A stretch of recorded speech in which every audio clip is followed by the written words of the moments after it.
Welcome to A Matter of Perspective with Judge Derwin Webb. I am Derwin Webb, coming to you from a new place, a new facility today. We are at the University of Louisville. I'm home. I get a chance to go home and interview someone that is very important to this community, someone that is a person that of high interest right now, especially.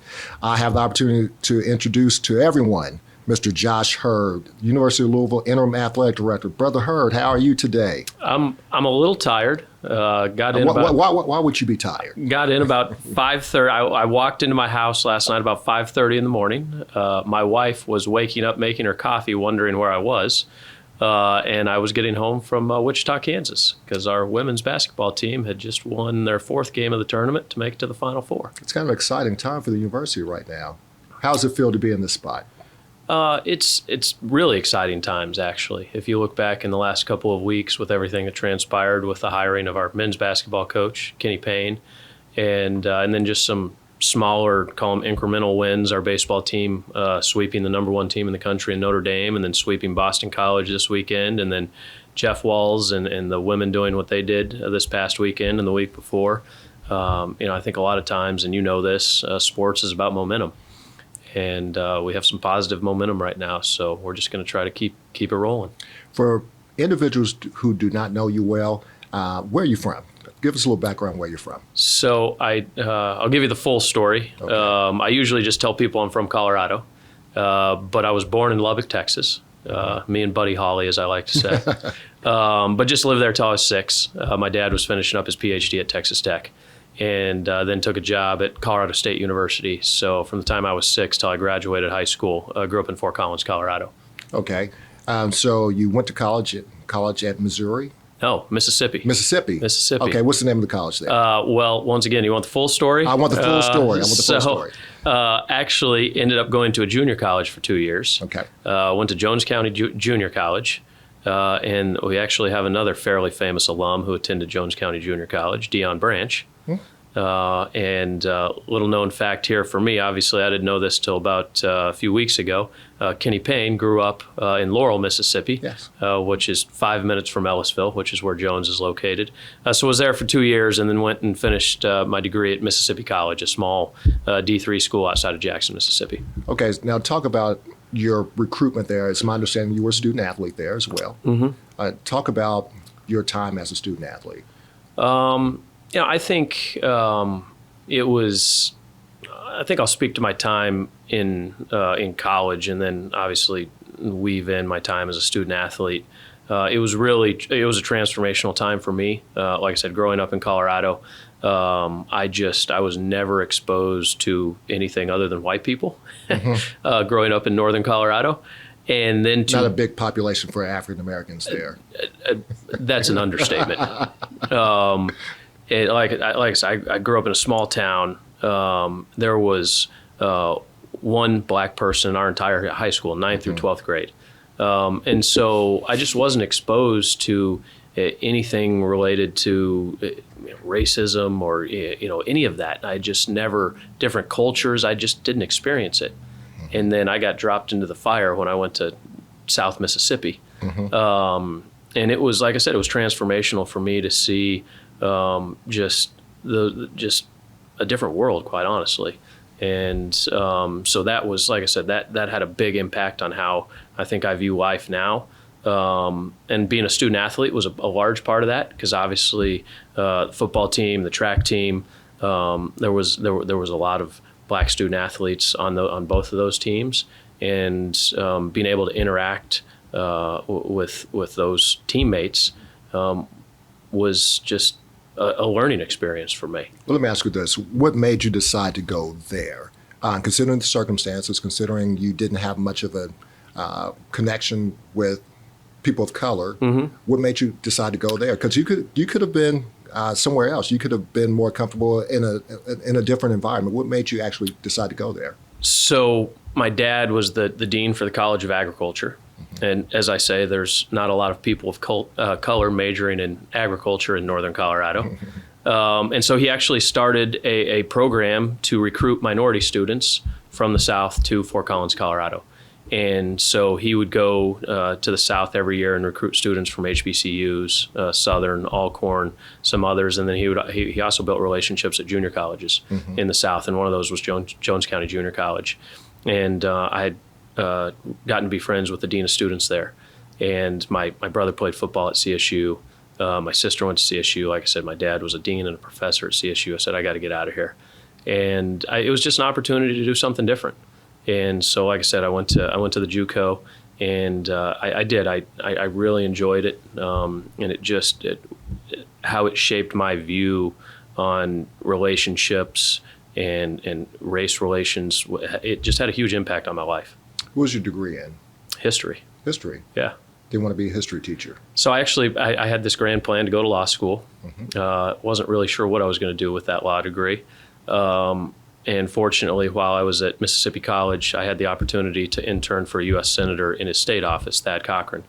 And so did that for 2 years and still wasn't quite sure what I was going to do. And applied for a job in a U.S. Senator's office, Wayne Allard, who was a senator from Colorado. Applied for a job, and fortunately the legal counsel for Wayne at the time was Cory Gardner. Cory wound up running for the U.S. House and winning a seat there, and then ultimately the U.S. Senate. But he was the person who hired me. And I always laugh, but Cory and I got to be good friends. I was in his wedding. His daughter was our flower girl in our wedding. And I asked him one day, I'm like, why'd you hire me? And he just said, well, it was between you and one other guy. And I could have flipped a coin. And he said, fortunately for you, your dad was one of my professors at CSU, and I really liked him, so I hired you. And that was that. Well, membership has its privileges, yeah, I guess. Yeah. Well, let me ask you this. Usually only people get in politics that are really interested in politics. What was your interest in politics? Because you had to stay there for a reason. Yeah, I think that's the interesting part for me is I was interested in the policy. I wasn't necessarily interested in the politics. So, like I said, my dad was the dean for the College of Ag Sciences. I grew up on a small farm. So I was really working on policy around agriculture, natural resources, energy, environment, things like that.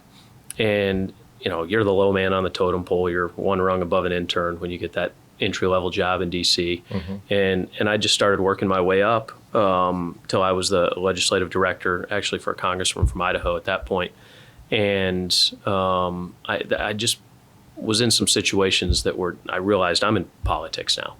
And I'm getting out of the policy side of it. And I didn't want to keep going down that road. Because I was, 5 years, that's really, I think for a lot of people, 5 years when you're starting your career, like you go much further down that path. You're in it for probably the next 20. Right. And so we made a little pivot towards athletic administration. Which brings me to this next question. What made you get involved in athletics? Yeah, and once again, it goes back to my dad. He was a faculty athletic rep. For a lot of people that don't know, every campus has a faculty member who really is call him a partial or an impartial entity on campus. I don't want to say oversee athletics, but have their hand in the athletic department to just make sure that things are running smoothly. And my dad served in that capacity while at CSU. And so I was around the teams, the basketball team and women's and men's basketball teams, volleyball teams. They would have dinner at our house. And like I said, my brother played football at Colorado State. And just being around those student athletes when I was younger, I think it just made me realize this is something that I would want to do. Okay, how did you get here?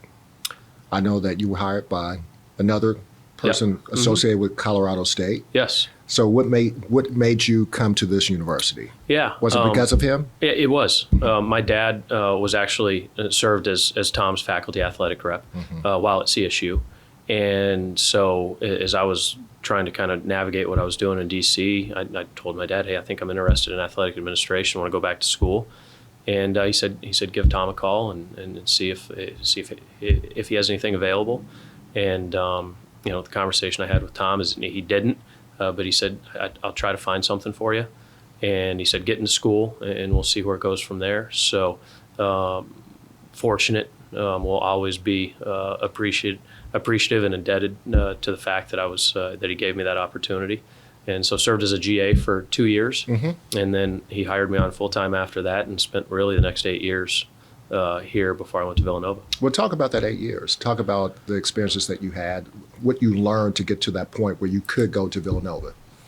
Yeah, I think it was, once again, I was fortunate to be put in positions where I learned a little bit of everything, and was able to work in the ticket office, in the business office, and the marketing side of things, the event side of things, and then got into the capital construction side of things and got to oversee some capital projects, which was a lot of fun. The softball expansion, the Jim Patterson expansion, the academic center, the soccer stadium.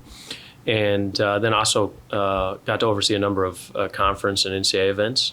And so whenever we would host men's basketball first and second rounds, or regional, or cross country national championship, or field hockey national championship, volleyball national championship, I was overseeing those events. And it was such a unique position because I was actually talking about it when we were in Wichita these last couple of days. If you're overseeing an event like that, it's such a great networking opportunity, because let's say you're assistant AD or director level at Wichita State, and they say, hey, you're in charge of the women's basketball regional. Well, you're going to interact with administrators from Michigan, Tennessee, Louisville, and South Dakota. I mean, you rarely get those opportunities in this business. Right. And so I was really able to, I think, to develop a little bit of a network there. And one of those interactions was in 2016 when Villanova played in the men's basketball regional here with Kansas, Maryland, and Miami, and got to be around their staff for really the better part of 3-4 days. And then saw that they had an opportunity. It was one of those where I just felt like it was time to move on with my career. And so applied for associate AD, a finance job at Villanova. And my resume did not scream, I'm the finance guy by any stretch of the imagination. And but once again, I go back to those connections that I was able to make. I reached out to a couple of the assistant coaches and said, hey, can you try to get my resume into the short list here and see if I can maybe get my foot in the door and see what I can do. Let me ask you this question. Was the preparation intentional or unintentional? Because all the things I was hearing was that you were preparing yourself to become an athletic director one day.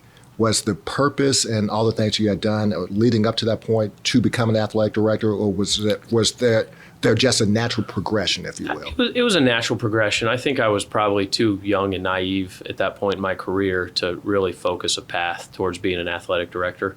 I'm a huge believer in just putting your head down and going to work every day. And as I say, if you do that, good things will happen. You know, it may not happen today, it may not happen tomorrow, but if you continue to do that, good things are going to happen. Okay, I do have a question then. Okay. When did the thought actually come to your mind about being an AD one day?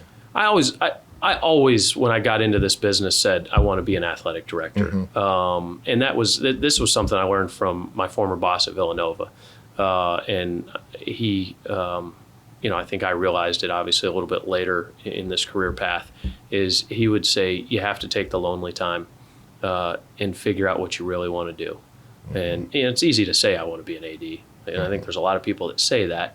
But are you really going to chart that path? And fortunately for me, Mark gave me that opportunity to really have that quiet time, that soul searching, and allowed me to say, hey, I think this is the best way to get to where I want to go. And, I think for me, one of the hardest decisions I had to make in my career was the opportunity to come back here, because I was leaving a place that I absolutely loved in Villanova University. And I think my staff here, I think they get tired of me talking about Villanova, but I loved it. What's the difference between the two universities? They're different, right? Small, private Catholic institution, larger metropolitan public institution. And so they're hard to compare. But I think I want to try to bring a lot of the things I learned at Villanova here to the University of Louisville. And it started at the top with Father Peter, who was the president there. And then as you just worked your way down, Mark Jackson, the athletic director, obviously Jay Wright. I can get into numerous others around the athletic department, around the university administration. I think more than anything else, they loved that institution. I think there was tons of opportunities for people to go elsewhere, but they'll stay at Villanova for the entirety of their career because they absolutely love that place. And the amount of people that were Villanova grads that now work at Villanova, and so there's just a real sense of pride in making sure that they were doing right by the institution. And so that's been critical for me as I came back here. Not making decisions selfishly, but making decisions that are right for wherever you're working at that time. Right. And I think that's a part of, once again, if you do that and you make the right decisions, that opportunities will come your way. Okay, question. Yeah. What made you come back then? Sounds like a great university. What made you come back here? Now, I understand. I graduated from here myself, Yeah. so I think it's a great university. Yeah. What made you leave that great university to come here? So two things. One, and I haven't made any bones about this, I didn't love living in Philadelphia. Now, Villanova is just west of Philly. But once again, going back to somebody who grew up on a small farm in Colorado, I needed a backyard a little bit bigger than a postage stamp to really enjoy life. And we had young kids. Both of our kids were born here in Louisville. And then once again, going back to what we had talked about, what was the best path forward at that point to become an athletic director? Because I really needed to be thinking about it at that point in my career. I was hired as associate AD of finance. After about a year, Mark elevated me to the COO, essentially, the number 2 in the athletic department. It was really myself and then the SWA. We were kind of on equal footings there with Lynn, Ty. And, just the opportunity to be the number 2 at a Power 5 institution, and even more so one that I worked at for 10 years, have a degree from. I have my MBA from here.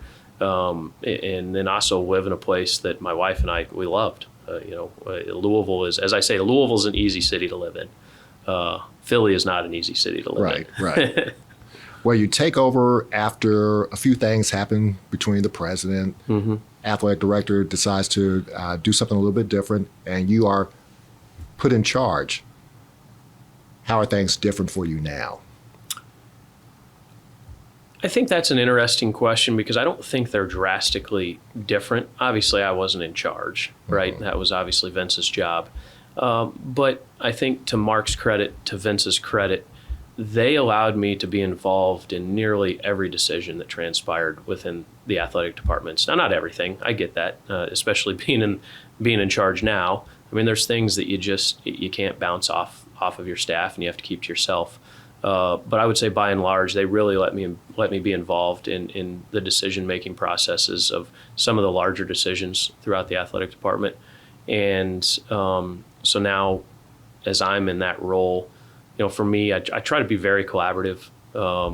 And once again, I go back to something that Vince said during my, call it 2.5 years as the deputy here, that will always stick with me: discuss, decide, support. He would say, well, I'll discuss it, and then we're going to make a decision. But once we make that decision, we're all going to support it. And that's how I try to treat our senior team, try to get input. And I think that was hopefully evident through the coaching search too, in that I'm a big believer in information, right? The more information I can gather, the better decision I can make. And so tried really hard to gather as much information as I could. But ultimately, now that I'm in the AD chair, it's my job to make that decision. But like I said, I felt like I was in a position to make those tough decisions because I was given the opportunity to provide input, whether it was with Mark or with Vince. What's the biggest challenge that you think you have right now? Now, had I asked that question maybe 2 or 3 weeks ago, I pretty much know what the answer would probably be. Yeah. But what do you think is the biggest challenge for you right now? I think a lot of people would probably assume that I'm going to say just getting basketball up to the level that I think everybody in the city expects it to be. I don't think that's it. I think it's making sure that this athletic department stays connected to this university, and together this university and this athletic department stay connected to this community and this city. And some of my remarks as I was introducing Kenny, and I truly believe this, is when this university and this athletic department, and you've seen it, when things are going well, it's as good as it gets. I mean, to have 1 million plus people support a university and an athletic department, it doesn't get any better than that, right? And going back to Villanova, right, it's drastically different. And there's a large majority of Philly that they're not worried about how Villanova does. I mean, go through the schools that are in Philly: Penn, LaSalle, Temple, St. Joe's. Penn State has a big faction there. So Villanova is this small little community. It's not that way here, right? I mean, everybody in this city pays attention to what this athletic department, this university is doing. And so for me, the biggest challenge is to make sure that we're making the right decisions so that we don't make, as I like to deem it, the big mistake, right? We're going to make mistakes. We're human. Everybody in this athletic department is going to make mistakes. But can we avoid making the big mistake so that we don't lose those fans that I think we did lose some of them. And I think they're slowly starting to come back, and we've got to continue to carry that momentum. What are some of the goals you have for this athletic department now? Oh, it's it doesn't have to be 10-year goals, 5-year goals. Yeah. What are some of the goals within the next year or so? Yeah, in the next year, I think, and these are, I don't know if you want to call these goals, but for me, it's about really supporting our student athletes and our coaches. It's one of the things I harp on. If you ask anybody on our senior team, they're like, yes, he says it incessantly, and I'm really tired of him saying it. But just showing up, right? Getting out there and supporting our teams. And that doesn't mean going to a game, right? That means going to practice, right? That means when you're traveling with the team in Wichita, you're going to shoot around, you're going to the press conference, because our student athletes, they notice those things, right? They notice when you're around, they notice when you're not around.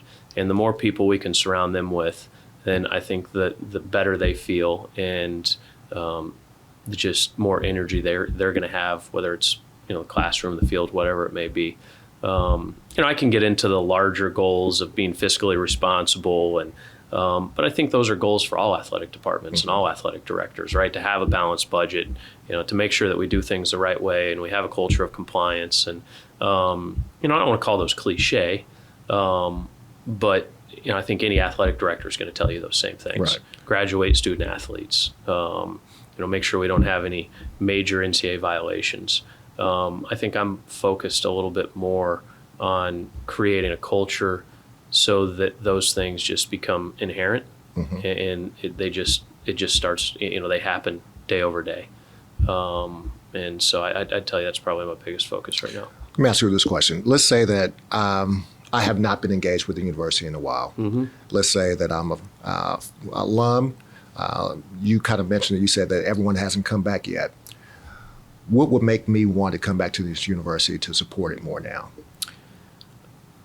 I think that's going to be different for anybody who isn't engaged right now, right? And for me, it goes back to that, what we just talked about, making sure we're making the right decisions. A lot of times I get this question asked, probably more than any other. What can I do to support you in your role as the interim athletic director, right? And I say, you just took a question away from me because I was going to ask you the same thing. But go ahead. And I tell people the same thing. If we're making the right decisions and you think we're doing the right things, just support this university and this athletic department. That's it. And then I think if that happens, then we'll start to see that support just gain momentum. And then I think Kenny's a perfect example, right? Not everybody in the city thought we should hire Kenny Payne, right? But I think there was a majority of people that thought we should hire Kenny Payne. And then once they saw the support that Kenny garnered, I think that opened their eyes and made them look at and say, hey, let me really dig into who Kenny is. And when you really dig into who Kenny is, you go, whoa, like this guy is an impressive human being. He's an impressive coach. He's an impressive leader. And so then, you probably switch some of those folks that were on the fence to say, hey, I'm on board now. And so if we can continue to make decisions like that, where it wasn't this instance is a little different, right? Because it was the popular vote was to hire Kenny Payne, right? But I had to make sure that we were hiring the right person for the University of Louisville right now. And I didn't go into it saying, hey, it's Kenny Payne or bust. I did not go into this search like that. I said, we're going to hire the best basketball coach. You guys heard me say it. And as I just continued to do my research, it was apparent that he was the right person for the job. Obviously, I have to ask a question about the pink elephant in the room. There are some allegations that the university has to address. Are you at liberty to say anything about those allegations at all? I think the one thing I can say is we are trying to resolve them as quickly as we possibly can. Once again, it's for us. It's about making sure we're supporting this university and making the right decisions for it. And so we're not going to get in a hurry and say, hey, let's just do it this way and move on. We've got to be setting this university up for success. And so that's what we're going to try to do. And so we're going to get through this process as quickly as we can. And then at that point, put it behind us. Lessons learned, right? There was a lot of lessons learned here. Make sure we don't forget those. But say, hey, that's in the rearview mirror, and we're moving forward. I was going to ask you, what are some of the lessons that you've learned at this point? As a whole, or relative to that case? Let's go with both. Okay. I think it's, and this is one of the things that I preach, everything matters.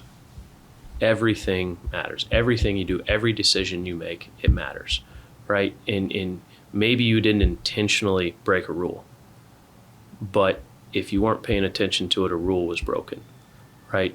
And so making sure that we don't do those things, that we're paying attention to everything that we're doing. And once again, we're going to make mistakes, but we're paying attention enough to say, hey, a mistake was made, we're course correcting, it's not going to happen again. So I think that's a big piece of it. And, asking lessons learned for me, a lot of it's been based on what I've had to review, because I wasn't here when a lot of this unfolded. And so I don't have a perspective like, hey, I was in the middle of it and I actually saw what transpired. A lot of it was, it's me reviewing things. But once again, I think it's just staying on top of things and creating the right culture to make sure that, if we start to veer off course a little bit, we say, nope, back over here, right? And that's what culture does, right? If one person starts to slip out of line, everybody else in that organization says, nope, we're heading back this way. Last question. Mm-hmm. You have brought back a few people, not just Kenny Payne, but you brought back a few people that a lot of people know. What was the decision in bringing back some of the old alumni to kind of do a shot in the arm for the university? Deion Branch, Reese Gaines. What was the purpose behind bringing these people back? And once again, my staff will listen to this and be like, he talks about Villanova all the time. But they did it better than any place I've ever seen, right? And you can say, well, you've only been to two places, but you pay attention to how others are doing it. But the inner workings, yes, I've seen it at two places. And the ability to always have their alumni engaged at Villanova was second to none. And for me, I say it all the time, we're not splitting the atom here in college athletics, right? We're not curing cancer. Like, you gave blood, sweat, and tears to this place for 4, maybe 5 years for some of us. And you just, for me at least, this is my thoughts, alumni just want to feel appreciated. They want to feel like, hey, I gave something to this university, and so please just take notice of that, right? And to me, that's not that hard, right? It's recognizing them from time to time at a game. It's, sending out an email. It's these little things where offering them, an opportunity to go to, a ticket for this or that. And it's like, wow, they're paying attention to me. I'm engaged now. And so that's all we're trying to do. And so with Deion or Reese or Kenny or whoever it may be, who knows this place better than people who spent 4 or 5 years of their really formidable part of their life here, right? I mean, they understand what those 18 to 22 year olds are going through. And so I think it's smart to have them back, right? And then I think there's just a little bit bigger sense of pride, right? I mean, this is your university, and so you want to see it be successful. Yes, we do. Yes, we do. I appreciate everything that you had to say. I know that a lot of people will be watching this and listen to some of the things you had to say. Some of the things that you talked about, I hear my former teammates talk about. They talk about bringing people back. They talk about culture. They talk about a standard that it seemed like the university was lacking for a while, but it seems like it's coming back and it's here. And we appreciate some of the things that you're saying today. So thank you very much. And thank you for your time. You could have done anything. You could have blown me off. I just appreciate you giving me the time to talk to you and being true to some of the things that you talked about when I first met you for the first time. So thank you for everything that you're doing for the university and bringing us back to the Cardinals that we thought we could be and the things that we want to be. So thank you very much. No, I enjoyed it, and anytime you want to do it, let me know. Well, I'll tell you this, as we always like to close the show, we say something like this. It doesn't matter what you say, it doesn't matter what I think. At the end of the day, it's all a matter of perspective. So thank you for your perspective today. Thank you. Absolutely. Thank you. Thanks, Derwin.